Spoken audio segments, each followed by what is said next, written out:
అడుగుల ఎత్తున్నటువంటి గోల్డ్ శివలింగాన్ని ఇప్పుడు మనం ప్రత్యక్షంగా చూస్తున్నాము. ప్రపంచంలో ఎక్కడా లేనటువంటి ఒక గొప్ప శివలింగం అని చెప్పాలి. శివభక్తులకి నిజంగా పండుగే ఈ శివలింగాన్ని చూస్తే.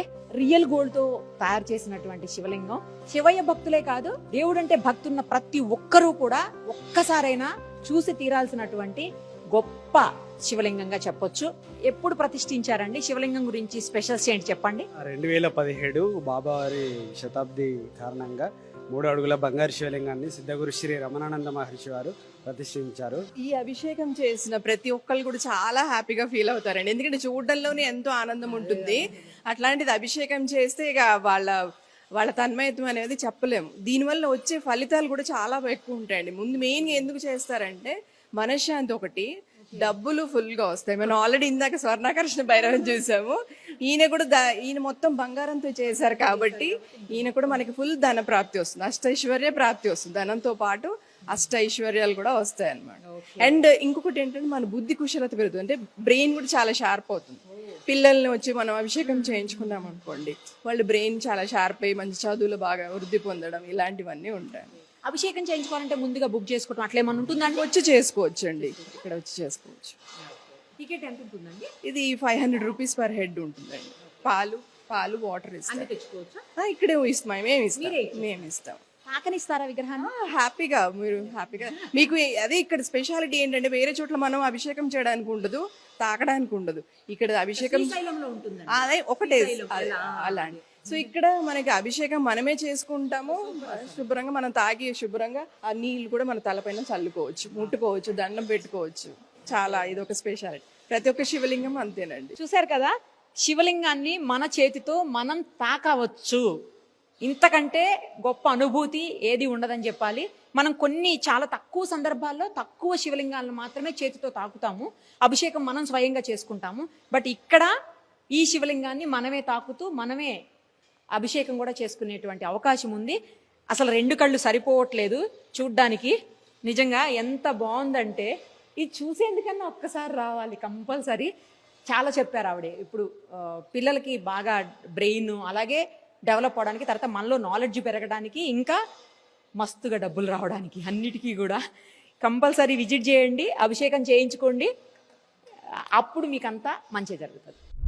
ఇక్కడ మనకు బాబా టెంపుల్ కూడా కనిపిస్తుంది చూడండి ఎదురుగుండా. బాబా టెంపుల్ కి ఆపోజిట్ లో ధుని కూడా ఉంది. ఈ ధునిలో ఏంటంటే మనకు తెలుసు చాలా పవిత్రమైనదిగా భావిస్తాం అందరము. మనం ఆ ధునిలో వచ్చినటువంటి విభూతిని తీసుకొని పెట్టుకుంటే ఏ ప్రాబ్లమ్స్ ఉండవని చెప్పి షిరిడీలో కూడా స్పెషల్ గా ధుని దగ్గర నుంచి మనం అందరం తెచ్చుకుంటుంటాము. సో అలాగే ఇక్కడ గనక ప్రదక్షిణాలు చేస్తే ఏదైనా భూత ప్రేతాలతోటి బాధపడేవాళ్ళు కానీ, లేదంటే చీడ పీడలతోటి, అంటే రకరకాలైనటువంటి సమస్యలతో బాధపడుతుంటారు కదా కొంతమంది. అవి ఉన్నాయో లేదో తెలియదు, నమ్మే వాళ్ళ గురించి మాత్రమే చెప్తున్నాను, వితండవాదం చేయకండి ఎవరు కూడాను. సో అలాంటి ఏమన్నా ఉంటే నరఘోష కానీ, లేదా దీర్ఘకాలంగా ఉన్నటువంటి వ్యాధులు కానీ, ఏదైనా ఇబ్బందులు కానీ, దుష్టపీడలు కానీ ఏమన్నా ఉంటే అవన్నీ నవధాన్యాలు చేతిలో పట్టుకొని తుని చుట్టూ 27 లేదా 54 లేదా 108 ప్రదక్షిణాలు చేస్తే అవన్నీ కూడా నార్మల్ అయిపోయి మనుషులంతా హ్యాపీగా ఉంటారు అని ఒక నమ్మకం అయితే ఇక్కడ ఉంది. సో అందుకోసమే చాలా మంది ఇక్కడికి వస్తూ ఉంటారట. ఇంకో విచిత్రం తెలుసా, ఈ టెంపుల్లో హిందువులు మాత్రమే కాదు, కొంతమంది ముస్లిమ్స్ కూడా పనిచేస్తున్నారు, అలాగే క్రిస్టియన్స్ కూడా కొంతమంది పనిచేస్తున్నారు. కులాలకు మతాలకు అతీతంగా ఇక్కడ పనిచేస్తున్నటువంటి పరిస్థితి. ఇప్పుడు ఇక్కడ ఉన్న ఆవిడ పేరేంటో తెలుసా మీకు? ఆవిడని అడుగుదారండి. ఏం పేరమ్మా? షేక్ షైదున్నిసా బేగం.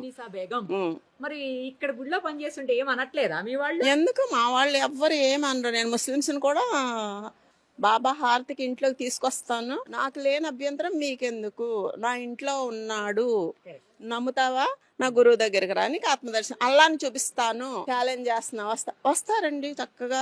మా విందులు అన్ని స్వీకరిస్తారు.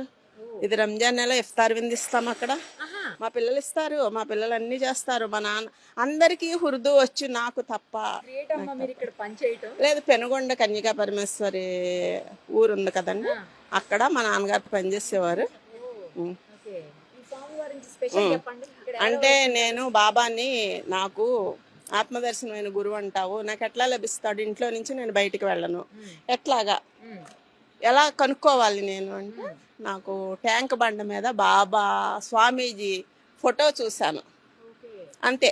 తర్వాత వారం నేను శక్తిపాతం తీసుకున్నాను. అప్పటి నుంచి సత్సంగంలో రాధాకృష్ణ గారు సత్సంగం తార్నాక జాయిన్ అయిపోయాను. అప్పటి నుంచి నా స్తోమతకి తగ్గ సేవలు చేస్తూనే ఉన్నాను. ఇప్పటికీ చేస్తూనే ఉంటాను, ఎప్పటికీ చేస్తూనే ఉంటాను. ఇక్కడికి వచ్చి భక్తులు గుడి చుట్టూ జరిగితే అంత మంచిగా అయిపోతుంది. పిల్లలు లేని వాళ్ళకి పిల్లలు పుడుతున్నారండి. నా చేత్తో ఇచ్చానంటే పిల్లలు పుట్టారంటే తీసుకొచ్చారు. ఉద్యోగం వచ్చిందమ్మా నీ చేత్తో ఇచ్చావు, ప్రమోషన్ కావాలని నువ్వు చెప్పంటే మీరు వేసుకోండి, నేను చెప్పేది ఏం లేదు. ఆ స్వామి ఉన్నారు, బాబా ఉన్నారు, శివశక్తి సాయి జగద్గురు రమణానందుడు ఉన్నాడు, వాళ్ళని తలుచుకుంటే వేసుకోండి, నాదేం లేదు. ఇక్కడ ఆయన పెట్టారు, నేను సేవ చేసుకుంటున్నాను అంతే. జీవితాంతం ఆయన పాదపద్మాలు నాకు కావాలని కోరిక ఉంది. నేను ఏ